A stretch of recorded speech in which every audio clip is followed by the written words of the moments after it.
Nadanas papa mo, manatawag papa mo, sakay kay papa mo.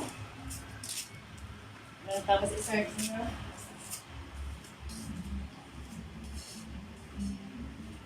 Search sa din kay? Kay sino? Hi guys! Welcome back to our channel. For today's video, ito na how to feel, but iwan na tayo. Alam ko ba na she is black. Sabi ko syempre gusto ko tumulong. And gusto ko siyang bigyan ng baon. Alam mo, si Mona, very ano siya, mature. Ayaw na niya bigyan ng mga luxury. Ang pinag-ipunan niya ngayon is for yung gastos, yung electricity, lahat. Sabi ko, sige, tutulong ako sa kanya. Ayaw naman na lahat siya mag-isa. I'm still here, I'm still the ate. Lagi ako nandito. But, bago ko lumayas dito, dapat isang malupitang parang ang gagawin ko sa'yo. So, ano yung Mona for today?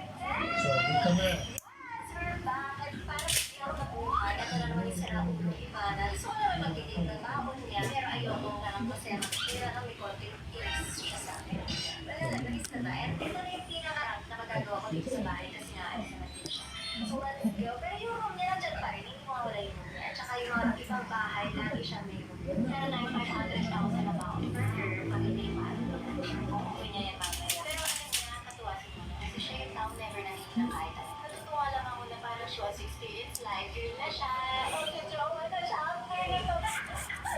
Ano yung sa buhay natin, baby girl na ako talaga pagkamitin na namin babaon ka na. O, ayan yung may blessing. Pero sa totoo lang, si Mona kasi yung tao, hindi siya mukhang pera. Ever since, dahil nga tinutulungan niya ako sa pag-vlog, dahil nga supportive mo na kita, never siya nag-iingit. And she's so supportive, she's so loving. I'm so blessed to have her as a sister.